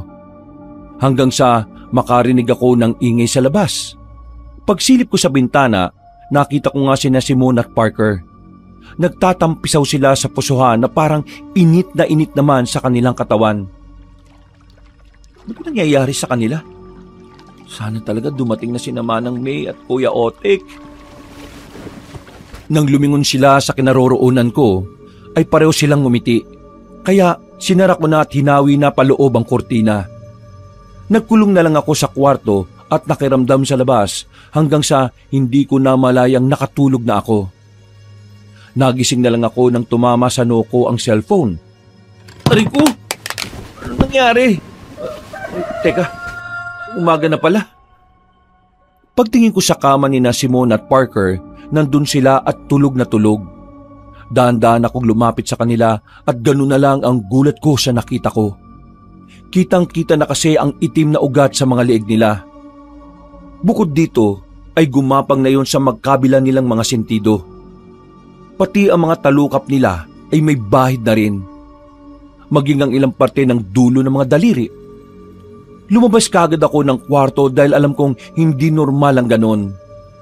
Mabuti na lang at nakita ko si Manang May nakadarating lang, sakay ng tricycle ni Mang Otek. Sinalubong ko sila at nang makita na matandang babae ang reaksyon ng mukha ko, nag-alala na rin siya. Ano nangyari, Peter? Ang totoo po niyan, hindi ko rin talaga alam kung anong nangyari. Pero yung mga kasama ko po, sila Sir Simone at Parker. Bakit? Anong nangyari sa kanila? Tingnan niyo na lang po sa kwarto, Manang. Dali kayo. Nagmadali nga kaming pumasok sa loob ng silid. Nang makita ni Manang May at Mang Otek ang kalagayan ng mga katrabaho ko, ay naggulat din sila. Ano po bang nangyari sa kanila, Manang? Ito na nga ba kinatatakutan ko? Nahuli na kami ni Otek ng pagdadala ng mga pandakaki. Ano pong ibig yung sabihin na nahuli na, Manang? Mga nangingitim na ugat sa leeg, sa sintido at sa mga kuko. Ang ibig sabihin lang nito ay nayanggaw na sila. Ho? Nayanggaw? Ano po bang ibig niyong sabihin? Anong ibig sabihin nun? Ibig sabihin ay hinawaan sila ng pagiging aswang. Posibleng gawa to ng busaw na nakainkwentro mo nung ilang beses. Paano po nangyari yun? Paano silang nahawaan ng pagiging aswang? Posible nung isang gabi, nung gabi ng kasiyahan, nung nawalan ng kuryente. Kumilos ang busaw at naglagay ng kung ano sa mga pagkain nila. Hindi rin ako sigurado. Kaya pala, may pakiramdam ako noon na may gumapang sa ilalim ng upuan namin nung nawalan ng kuryente. Pagbalik ng liwanag nung gabing yun pusa ang nakita ko na tumakbo kagad palayo . Yun na nga yun. May kakayahan ng mga aswang na magpalit-palit ng anyo bilang hayop. Malinaw nga na nayanggaw sila. Paano po sila gagaling, Manang? Ang unang hakbang ay kailangang malaman natin kung sino ang gumawa nito sa kanila. Pangalawa, kahit anong mangyari, hindi sila dapat makatikim ng sariwang dugo at karne ng tao. Ng tao? Oo, tama ang narinig mo. Na sariwang karne at dugo ng tao. Kapag nakatikim sila nun, siguradong mahirapan na silang makabalik. Magiging tuluyan na silang aswang. Hindi po sila po pwedeng maging aswang, Manang. Naiintindihan ko. Kaya gagawin namin ang lahat para maagapan sila. Natigilan na kami sa pag-uusap dahil nakita namin na parehong napaungot sina Simone at Parker. Ilang saglit lang din ay magkasunuran silang napatihaya sa kama. Kahit malamig ang paligid ay pawis na pawis sila. Nang hawakan ko sila ay nagulat ako dahil sobrang lamig ng kanilang mga katawan. Nag-alala ako nang makita na unti-unti ring nangingitim ang mga kuko nila. Otek, magsunog ka na ngayon din ng goma. Bilisan mo! Tawagin mo na rin si Keto at pakuhain mo na ng mga halamang gamot na dawag dun sa malapit sa ilog. At ikaw naman, Peter, kunin mo yung maliit na planggana sa lababo at lagyan mo ng maligamgam na tubig. Samahan mo na rin ang bimpo. Sige na, madali ka. Opo, Manang. Sige po. Sinunod ko kagad ang pinag-uutos ni Manang. Nagdala ko ng maliit na planggana na may lamang maligamgam na tubig. Inutusan ako ng matandang babae na punasan ng salita ng dalawa kong katrabaho na ginawa ko naman. Ilang saglit pa, lumabas muna si Manang May sa silid. Pagbalik ay may dala na siyang langis mula sa garapon. Nagpatak siya ng kaunti sa planggana at ang iba naman ay pinahid niya sa kanyang kamay. Bago parehong pinahiran ni na Simon at Parker sa ulo. Naglalaban ng init at lamig ng mga katawan nila. Ano pong ibig sabihin nun? Malalakas ang resistensya nila. Nilalabanan nila ang pagkayanggaw, kaya hindi sila basta-basta susuko. Hindi sila basta-basta magiging mga aswang. Palaban po talaga sila eh. Kaya salamat naman sa Diyos. Wag na muna tayong magpakasaya at makampante. Hanggat hindi natin natutunton kung sino ang may gawa nito, hindi pa sila ligtas. Bubulungan at bubulungan sila ng yanggaw hanggang sa mapasuko ang kanilang loob. Hindi sila titigilan hanggat hindi sila sumusuko laban sa sumpa. Marami pang sinabi si Manang May patungkol sa mga nayanggaw at iba pang uri ng aswang at alagad ng kadiliman. Marami akong natutunan at nalaman ko rin na isa pala siyang manggagamot ng herbal na medisina. Nakilala sa kanilang lugar bilang babaylan.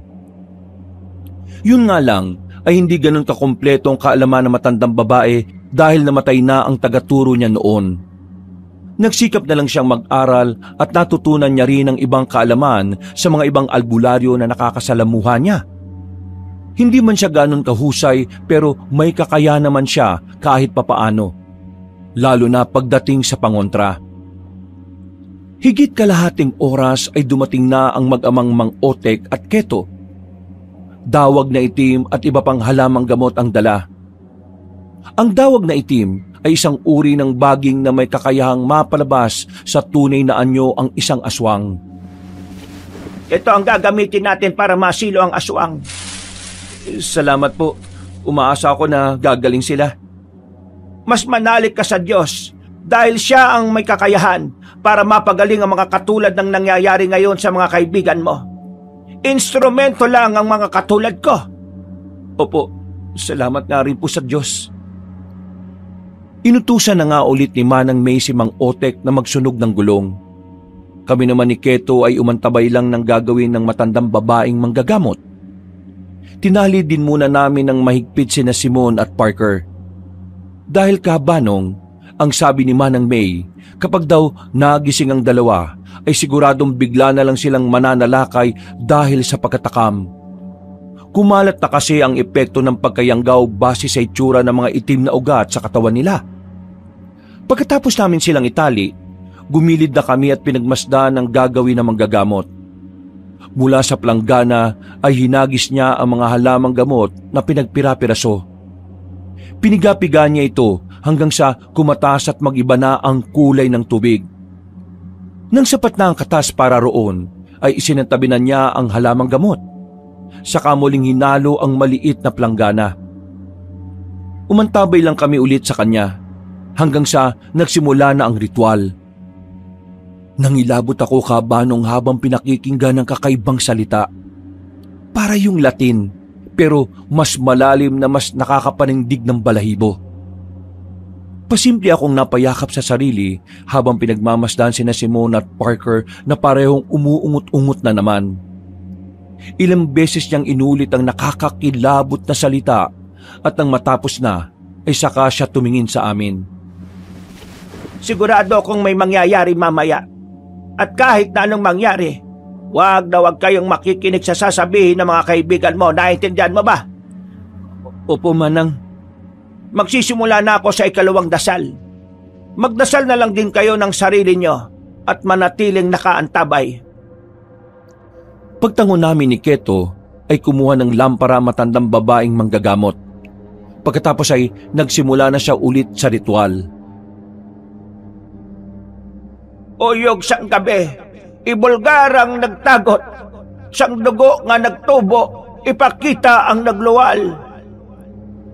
Pagkatapos ay Sinindihan niya ang nasabing lampara at pinatong sa ibabaw ng maliit na planggana. Gulat na gulat ako, Kabanong, dahil habang kumikislap ang apoy ay unti-unting lumabo ang tubig hanggang sa mangitim ito. Napatingin kami roon ni Keto at ganun na lang ang gulat namin dahil may imahe kaming nakita. Parang mukha ng babae. Morena, mahaba ang buhok. Maganda pero may mga matang mapupula.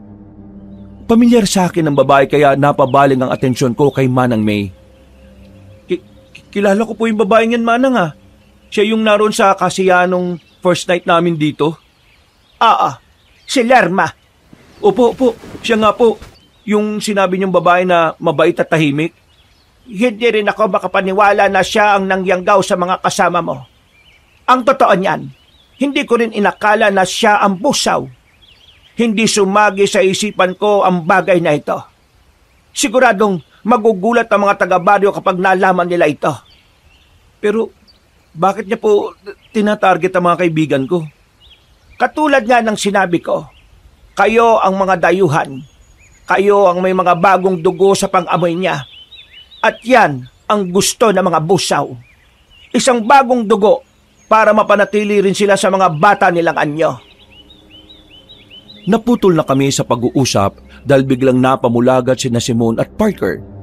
Natakot ako dahil matindi na ang pamumula ng mga mata nila na para silang may mga sore eyes. Tumitig sila sa amin na parang gulat na gulat. Lalo na nang maabutan ng mga sarili nila na nakatali ng mahigpit.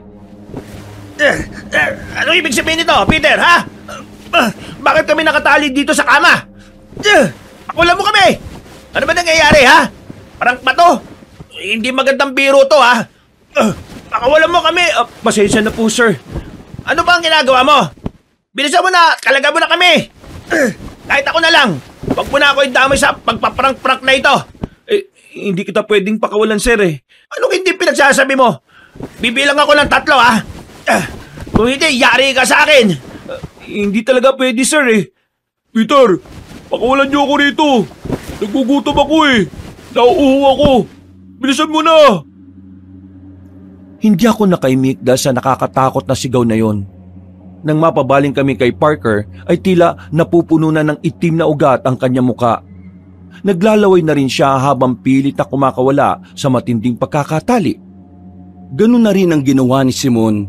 Pareho silang nagsisisigaw at nakikiusap sa akin, Kabanong, para pakawalan ko sila. Sa kabilang banda ay naawa ko sa kalagayan nila pero natatakot din ako ng husto. Pinigilan naman ako ni Keto at tinawakat sa magkabilang balikat. Huwag kang lalapit sa kanila, kundi sasakmalin kanila at sigurado akong mamamatay ka. Gumilid lang kayo at magdasal. Ako na munang bahala sa kanila. May kinuha si Manang May na may kalakihang garapon. Ang laman nito ay pinaghalong abo at buhanging itim. Dumukot siya ng kaunti at hinagisan sina Simon at Parker. Nagsisisigaw ang mga yon habang nagwawala ng gusto. Kung ano-ano rin ang murang lumalabas sa mga bibig nila. Galit na galit sila at kung ano-ano na ang mga sinasabi. Walang iya ka, matanda ka! Kapag nakakawala ako rito, ikaw ang una kong kakatayin! Pipira-pirasuhin ko ang katawan niyong lahat! Kakainin ko ang mga laman loob niyo at wala akong ititira kahit na buto! Manahimik kayo! Kapag di pa kayo tumigil sa kakaputak, uubusin ko sa inyo itong itim na buhanging may abo! Galit na nanahimik ang dalawa sa takot nilang matamaan ulit ng sinasaboy ni Manang May. Hindi ko maintindihan ang nangyayari kaya lumapit ako sa likod ng matandang babae kasama si Keto. Ito ang pangontrang itim na buhangin na may inabuhang holy water. Pangontra ito sa lahat ng alagad ng kadiliman at kapag tinamaan sila nito, para silang sinusunog sa impyerno. Kaya ganyan ang reaksyon nila. Ganun po pala. Peter! Please naman! Pakawalan mo kami rito! Huwag kang makinig sa matandang yan! Sila ang gumawa nito sa atin! Walang mangyayaring masama sa'yo! Pakawalan mo na kami! Sige na! Pakawalan mo na kami! Para makalis na tayo sa impyernong lugar na ito! Papatayin tayo ng mga taga rito! Huwag ka maniniwala sa kanila! Hindi kaagad ako makapagsalita dahil ang totoo ay hindi ko na rin talaga alam kung sino ang paniniwalaan. Naisip ko kasi kabanong na posibleng tama ang sinasabi ni na Simon at Parker. Pero sa huli ay mas nangibabaw pa rin ang paninindigan ko. Gusto ko talagang mailigtas sa mga kasama ko at makauwi kami pare-pareho ng ligtas. Pasensya na, Sir Simon. Paring Parker, kailangan ko tong gawin para maibalik kayo sa dati. Nagwala nga sila Simon at Parker dahil sa sinabi kong yon. Galit na galit sila at kung ano-anong mura na naman ang kanilang pinagsasasabi. Dahil dito ay inakay na ako ni Keto palabas ng silid. At pagkatapos ay muli silang sinabuyan ni Manang May ng itim na buhanging may abo. Sa unang pagkakataon, dito lang ako nakarinig kabanong ng tinig na nagsusumigaw ng mga demonyo. Parang napoposes sila Simon at Parker. Pero kalaunan ay tumalima rin sila pagkalaon. Nanahimik ang silid at saka lumabas doon si Manang May dala ang garapon. Kumusta na po sila, Manang? Nakatulog na ulit sila. Siguradong gabi na sila magigising. Kaya bago mangyari yon, ay dapat may gawin na tayo. Ano pong gagawin natin, Manang? Nag-aalala ako para sa kanilang dalawa. Paano po kung mahuli na tayo? Huwag kang mag-alala dahil may oras pa. Hindi pa ganap ang sumpa sa kanila. Katulad ng sinabi ko kanina, malalakas din ang pakikipaglaban ng resistensya nila sa sumpa. Pero hindi nga rin dapat magpakampante. Kailangan nating mahanap si Lerma bago tuluyang magdilim at lumalim ang gabi, kung saan mas malakas ang puwersa ng kaaway. Pagkatapos ng pag-uusap namin yon, kabanong, ay saka pumasok si Mang Otek. Dito na nga sinabi ni Manang May ang tungkol sa pagiging aswang ni Lerma. Dali-daling umalis ang Ginoo para ipamalita sa mga taga-baryo ang tungkol dito, upang makiisi sila sa paghahanap kay Lerma. Bukod doon ay muli kaming nag-usap na matandang babaeng manggagamot. Peter, makinig ka sa sasabihin ko. Sigurado akong sa mga oras na ito, nararamdaman na rin ni Lerma ang epekto ng ginawa ko sa mga kaibigan mo. Magkukubli siya at magtatago ng ilang araw. At sa mga araw na yon, siguradong manghihina na ang katawang lupa ng mga kaibigan mo. Kung di sila mamamatay, kakawala sila hanggang sa makatikim ng sariwang dugo at karne ng tao. Ano pong dapat nating gawin? Sabihin niyo lang po, Manang. Kailangan mong hanapin si Lerma. Naniniwala ko na meron kayong koneksyon.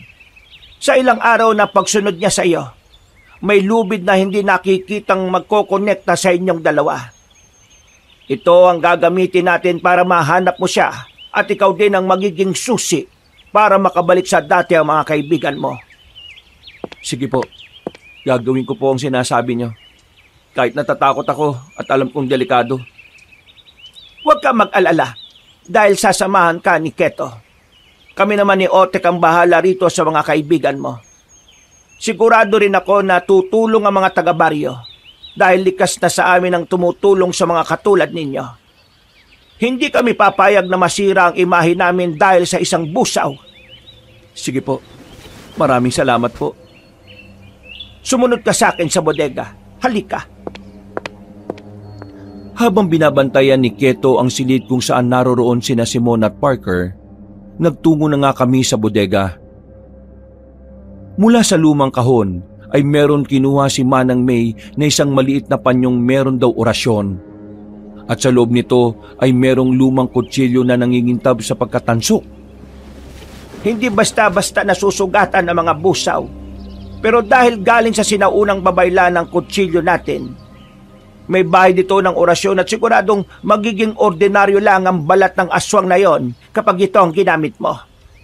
Habang ginagawa namin ng paraan dito ang kaibigan mo na hindi malukob ng sumpa, dapat mapatay mo si Lerma sa lalong madaling panahon. Sige po, gagawin ko po makakaya ko, Manang. Mabuti, dahil kung hindi, pare-pareho tayong malalagay sa alanganin. Hindi na dapat dumami pa o mga nakang aswang sa lugar na ito. Hindi ko alam kung paano ako magkakaroon ng lakas ng loob pero tumango ako. Sa isip ko ay naghahalo matinding takot at determinasyon. Tinatanim ko na lang sa puso ko na hindi ko kayang pabayaan sina Simone at Parker, kaya dapat kong gawin ang delikadong bagay na ito. Pagbalik namin sa kwarto ay nahihimbing pa rin ng tulog ang dalawa. Sinabi na nga ni Manang May kay Keto ang dapat gawin, kaya naganda na rin siya ng mga dadalhin at iba pang sandata. Kumpiyansa din naman ako dahil sa laki ng pangangatawan ni Keto. Sanay din siya sa laban lalo na nang nalaman ko mula kay Mang Otek na minsan siyang nakipagpambuno noon sa galit na kalabaw. Napatay niya ang kalabaw na walang gamit na kahit na anong patalim. Talagang lakas sa lakas lang ang tunggalian nila. Kaya pala, naririnig ko noong nakaraan na tinatawag siyang Haring Kalabaw ng mga taga roon. Dahil nga sa napatay niya ang kalabaw. Pagkatapos naming mananghalian, ay naganda na kami ni Keto. Paalis pa lang kami nang may dumating na 3 pang kalalakihan. Sila ang magpipinsan na sina Dawo, Oreg at Gano. Nakita ko na sila noong gabi sa kasiyahan at nakasayawan din, kaya hindi na ako nailang sa kanila. Natuwa pa nga ako dahil ginusto nilang tumulong. Mabait daw kasi sa kanila sina Simone at Parker. Peter, huwag mong iwawaglit sa kamay mo ang pandakaki. Malaking tulong yan sa pakikipagsagupan nyo. Huwag ka na rin masyadong mangambadal bukod kay Keto. Kasama nyo na rin ang magpipinsang sina Dawo, Oreg at Gano. Magtatagumpay kayo. Basta sundin mo ang mga tanda at huwag kang padadala sa takot. Tandaan mo na ang tapang ay sandata rin. Lalong higit ang pananalig sa may kapal. Opo, Manang. Tatandaan ko po ang lahat ng sinabi nyo. Matapos naming marinig ang mga pangaral, pag-aalauna na ng tanghali ay nagtungo na kami sa pinakadulo ng baryo kung saan nakatira si Lerma. Higit kalahating oras din bago kami makarating doon. At katulad ng inaasahan na namin, wala na kaming nadatnan sa kanyang bahay. Dahil dito ay sinunod ko nga ang sinabi ni Manang May. Pumikit ako at inisip lang ang busaw na nakaengkwentro ko noon. Maya-maya lang, hindi ko rin alam kung paano nangyari pero kitang-kita ko talaga sa isipan ko ang isang pulang lubid na tila nag-uugnay sa amin ng nasabing aswang. Mga kasama, totoo nga sinabi ni Manang May. Alam ko na kung nasaan si Lerma. Nasa kagubatan siya. Dito sa likod ng kanyang bahay. Doon natin siya hanapin. Walang pag-aalinlangan na tumango ang mga kasama ko. Kitang-kita ko ang tapang sa kanila. Kung tutuusin nga, ay ako lang yata ang nakakaramdam ng takot na itinatago ko lang. Pagpasok namin sa kakahuyan ay tila nag-iba ang ambiance ng kapaligiran. Binalot kami ng matinding katahimikan at pakiramdam ko ay nasa ibang mundo na kami. Ganito pala ang pakiramdam ng merong tinutugis na aswang. Noon sa mga horror films ko lang nakikita ang mga ganito. Hindi ko akalain na ako na mismo ang dadanas. Habang papalalim kaming 5 sa gubat, napansin kong may kakaibang amoy na sumisingaw sa paligid. Ganitong-ganito ang amoy na yon nung una kong makita ang busaw. Kaya sigurado kong nasa paligid lang siya ngayon. Sumenyas ako kay Keto at si Keto naman ay sumenyas sa magpipinsan. Huminto kami at nagmatsyag sa mapunong paligid. Naamoy niyo ba yun, mga kasama? Yun ang amoy ng busaw nung una ko siyang makita. Kaya sigurado ko ngayon na nasa paligid lang siya. Hindi pa man ako natatapos sa pagsasalita ay nakarinig na nga kami ng kaluskos mula sa hindi kalayuan. Sabay-sabay kaming napatingin doon kung saan nakita namin ang itim na anino na mabilis na tumatakbo at nagtago sa mga halaman. Ayun, nandun! Nakita ko siyang tumakbo ron! Nagulat ako na makakasunod na tumakbo ng mabilisin na Dawo, Oreg at Gano papunta sa tinuro kong lugar. Nakarinig na rin kami ng pag-ungol ng kung anong nilalang pero nakatakas din yung kaagad. Nawala na rin kasi ang napakabahong amoy kaya pinatigil ko na sa paghahabol ang magpipinsan.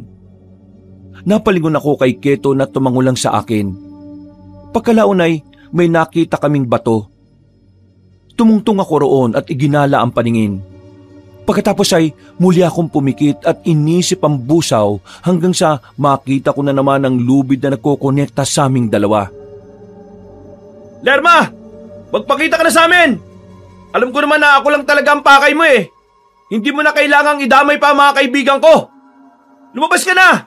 Tapusin na natin to! Huwag ka magpakaduwag na tago ng tago, busaw!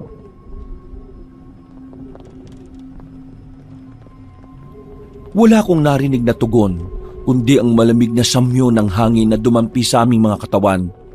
Dahil dito ay bumaba na ako sa batong yon at nagpatuloy sa paghahanap.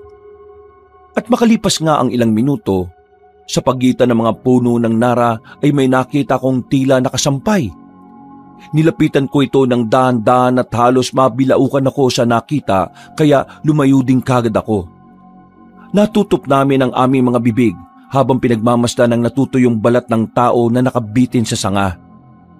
Marami yon at ang ilan ay tila basa pa sa dugo na parang bagong hubad mula sa katawan.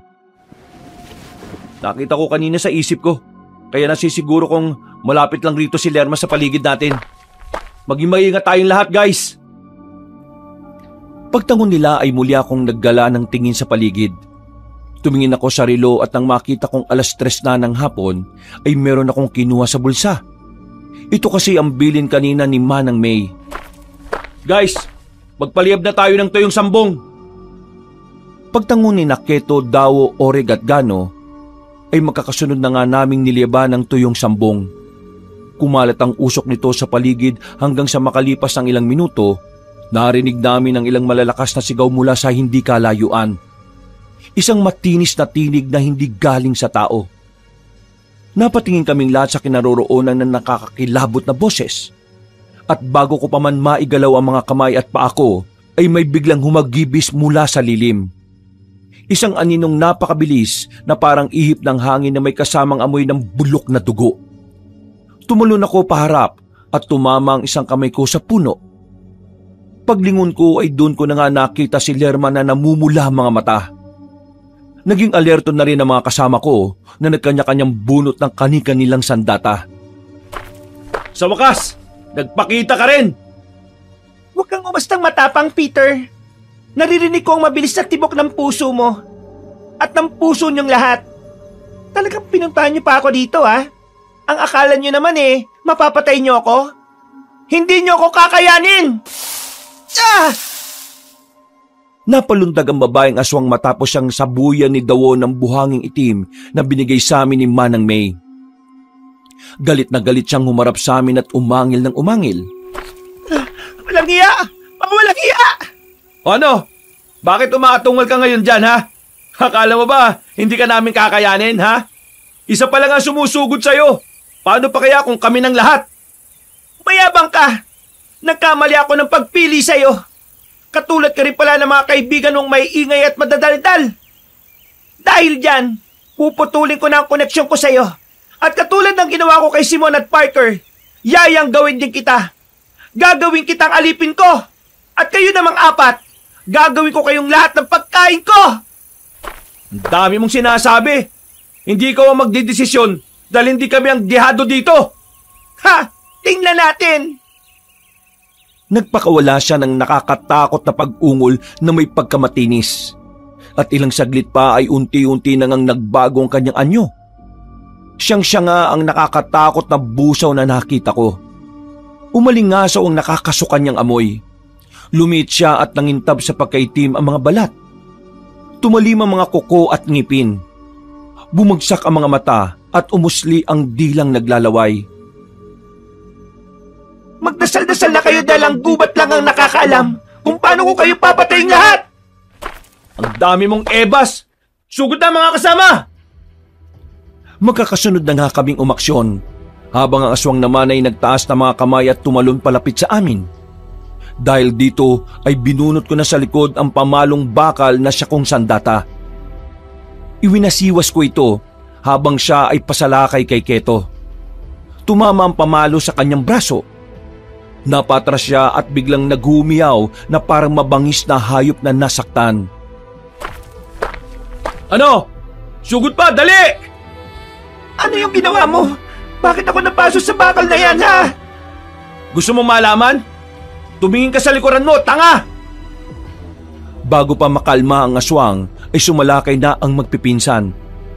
Naunang nagsaboy si Dawo ng itim na buhangin. Naiwasan yun ni Lerma pero ang dalawang sumunod na pag-atake ay hindi na niya natakasan. Nahiwa siya ng itak ni Orig sa kaliwang kamay habang si Gano naman ay nasapol siya sa kanang hita. Napasigaw na naman sa sakit ang aswang habang hinahawakan ng tama ng sugat. Tumagas doon ang itim na dugo, dahilan para umalingasa ulit ang mabahong amoy na parang nabubulok na ewan. Pero imbis na tumakbo, ay lalo siyang naging mabangis. Kitang-kita ko sa mga mata niya ang tapang at galit na siya niyang nagiging parang determinasyon para lumaban. Tumalon siya at nagpaikot-ikot sa mga kapunuan. Sa bilis ay hindi namin nasundan kung nasaan siya. Namalayan ko na lang na nasa kaliwa ko na siya nang marinig ko ang malakas niyang pag-ungol. Dala na matinding galit, tinulak niya ako sa lupa at naramdaman kong pumatak ang laway niya sa braso ko. Mainit din ito na parang pinakulo ang tubig. Naalala ko tuloy bigla ang sinabi ni Manang May na ang sanhi ng pagkayanggaw ng mga katrabaho ko ay ang laway ng aswang. Kaya dali-dali kong tinakpan ang bibig ko at pilit na kumawala sa kalaban. Yayanggawin kita! Ang! Napaiktad si Lerma at napalingon sa likod. Nang makita niyang pasalakay na ang apat kong kasama ay tumalon siya palayo. Pero hinawakan ko siya sa paa para hindi na siya makakawala pa. Nanlaban siya at pinagsisisipa ako sa muka pero hindi ako nagpatinag. Pinagkakalmot niya ako sa muka pero binaliwala ko ang sakit dahil para hindi na siya makatakas pa. Bitiwan mo kung walang yaka! Hindi! Hindi kita pakakawalan! Hanggat hindi mo pinabalik ang mga kaibigan ko sa dati! Mamatay na kayo pareho! Ah! Magkakasunod siyang sinabuyan ni Dawo ng itim na buhangin. Kaya para makakawala sa akin ay napilitan siyang putulin ng kanang paa niyang hawak-hawak ko. Nagulat din ako sa pangyayari kaya hindi ko rin siya napigilan. Namalayan ko na lang yon nang makita ko siyang tumatakas papalayo. Guys! Tumatakas siya! Huwag niyo siya patakasin! Hindi siya pwede makakawala! Dali-daling sumunod ang magpipinsan. Si Keto naman ay naiwan at tinulungan akong itayo. Pinunasan ko ang mukha kong puno ng kalmot. At kahit na mahapdi na, ay hindi ko to masyadong ininda. Mas nauna ko kasing naisip sina Simon at Parker.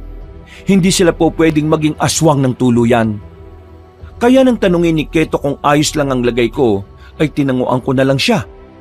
Nagpatuloy na kami at sinundan ng magpipinsan. Hanggang sa marinig na namin ang matinding pag-angil ng kalaban.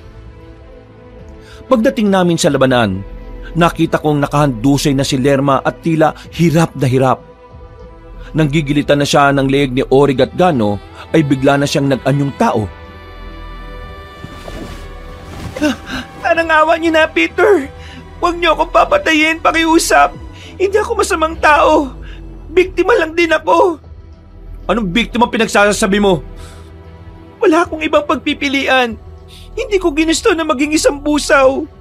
Inilipat lang sa akin ng walang kwenta kong nanay ang sumpang ito dahil ayaw niya rin ako maging masaya. Hindi ko to pinili kaya biktima lang din ako ng sumpa. Kaya ipinasa mo rin sa iba yung pagiging aswang? Yung bang dahilan mo, ha? Oo, dahil wala na akong kasama sa buhay. Ayaw ko maging miserable ang buhay ko. Ayaw ko mamatay na mag-isa. Ayaw ko maging mag-isa habang buhay. Kaya nung nakita kita nung gabing yon, dun sa kubo, bago kayo magpunta rito, nakaramdam ako ng kakaiba. Nakita ko ang sarili ko sa iyo, Peter. Alam kong pareho lang tayo na naghahanap na makakasama sa buhay. Kaya nga nagkaroon tayo ng koneksyon. Pakiusap, huwag mo akong patayin. Huwag niyo akong papatayin. Magbabago na ako. Aalis ako sa lugar na ito at hindi nagagawa ng masama sa ibang tao. Nagsasabi ka ba ng totoo? Oo. Bilang patunay, ibabalik ko si Simon at Parker sa dati. Aalisin ko ang sumpa ng pagkayanggaw sa kanila. Totoo bang gagawin mo yan? Oo nga, maniwala ka. Gagawin ko na ngayon kung gusto mo. Sige, gawin mo na ngayon. Lumapit kayong lahat sa akin. Napatingin ako sa mga kasama ko bago magbalik ng tingin kay Lerma. Pagkatapos ay muli kong naalala ang isa sa maraming bili ni Manang May bago namin tugisin ng aswang. Katulad ng ginawa ni na Simon at Parker kanina, kapag nasilo nyo na ang puso na si Lerma, gagawa siya ng paraan para mapaniwala kayo sa pagdaraya niya. At kapag sa tingin niya ay mapapaniwala na niya kayo, saka siya aatake para mapatay kayong lahat.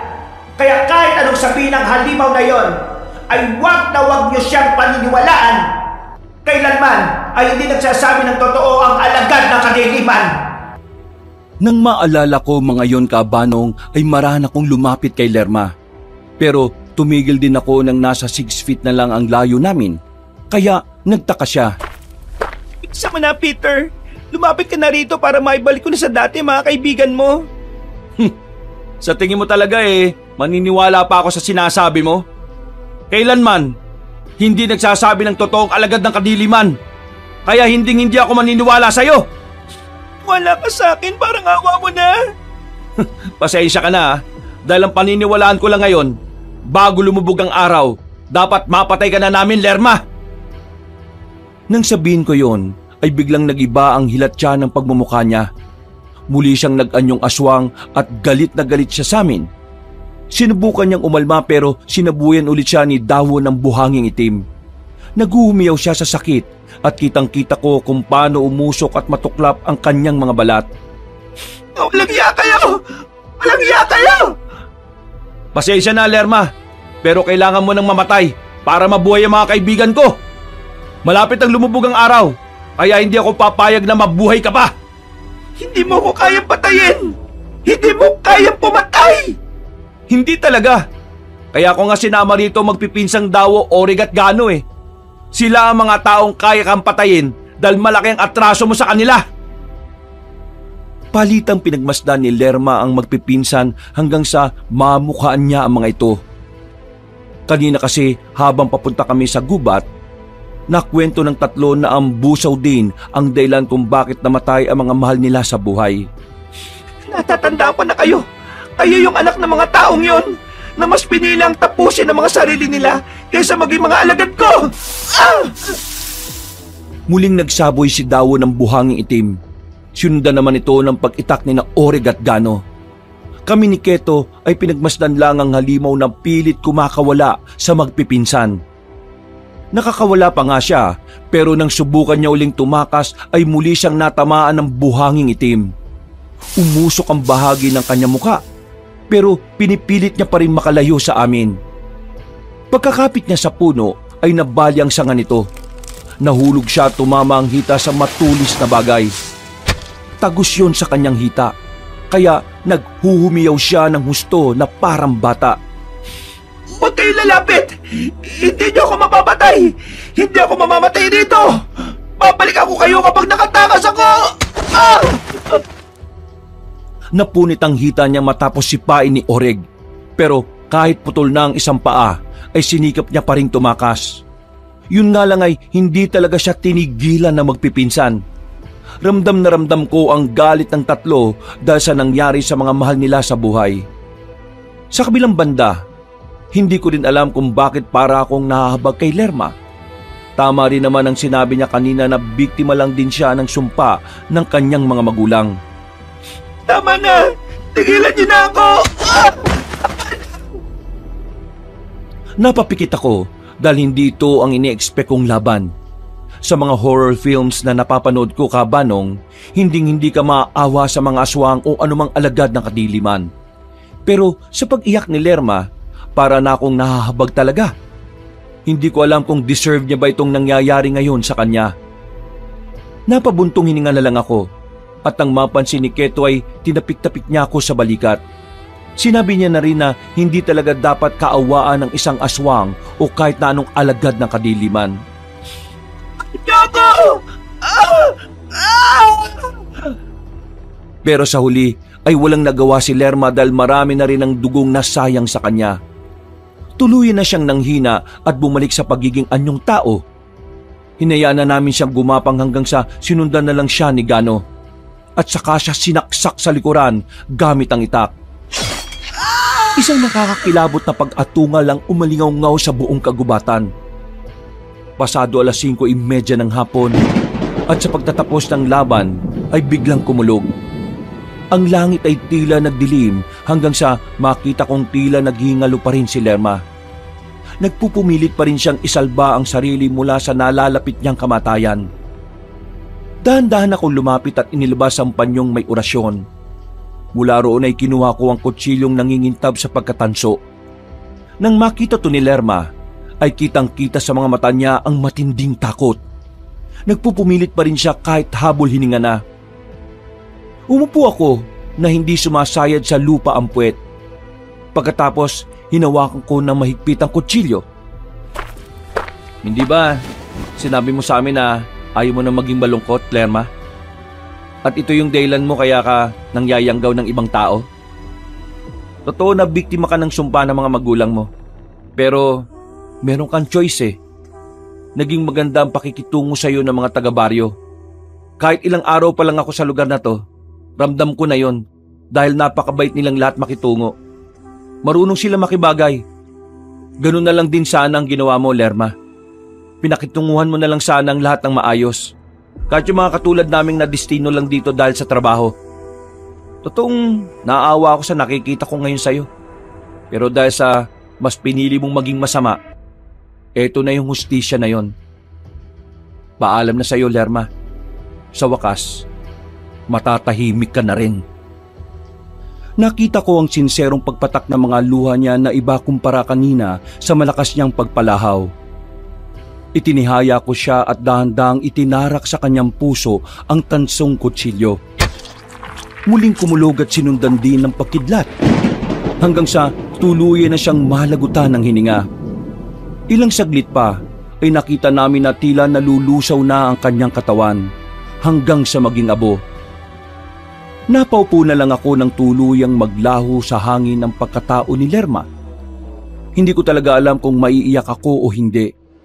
Pero isa lang ang naisip ko, natapos na ang lahat at ligtas na ang buhay ng mga katrabaho at kaibigan ko. Bago pa lumubog ang araw ay bumalik na kami sa baryo. Pagdating sa tinutuluyan naming bahay ay naabutan ko na roon ng ilang mga taga-baryo. Sinalubong kami ni Mang Otek na nakangiti kaya tumakbo na ako kagad sa loob ng kwarto. Nagawa niyo, Peter! Salamat sa Diyos! Salamat talaga sa Diyos. Salamat din kay Keto at lalo na doon sa magpipinsan. Sa wakas, matatahimik na rin ang baryo. Ang totoo niyan naging daan din kayo para tuluyang matahimik ang baryo. Salamat din sa iyo. Salamat din po sa pag-aalaga kay Sir Simon at Parker. Kumusta na po sila? Ano ba nangyari? Bakit kami nakatali? Ano to? Bakit may ganito? Teka, bakit parang namamalat yung boses ko? Ang sakit na lalamunan ko para akong sumigaw na sumigaw ah. Ako rin. Oy, Peter, pakawala mo nga kami rito. Banda ka sa amin talaga. Napangiti na lang ako nang makitang ayos na ang aking mga kaibigan. Makalipas ang ilang araw, nagpasya na lang din ako na hindi na ikwento sa dalawa ang nangyari sa kanila. Kahit hanggang sa ngayon, kabanong, hindi pa rin nila alam ang tungkol sa pakayanggaw nila. Bago kami umalis sa baryo kung saan kami nadistino, muling nagpakain ng mga taga roon.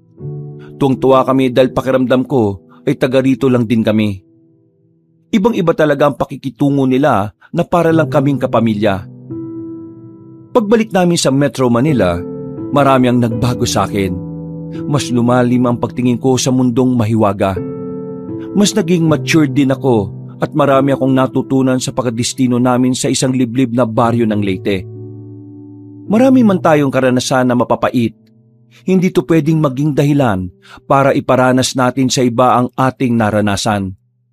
May kanya-kanya tayong pinagdaraanan sa buhay pero ang importante sa lahat ay kung paano natin to haharapin nang hindi nakakatapak ng ibang tao at wala tayong nasasaktan o nadadamay. Higit sa lahat, palagi nating isipin na hindi tayo pinababayaan ng Diyos na manlilikha. Sa anumang pagsubok ng buhay, Siya ang magsisilbi nating gabay basta matuto lang tayong manalig at manampalataya sa Kanya.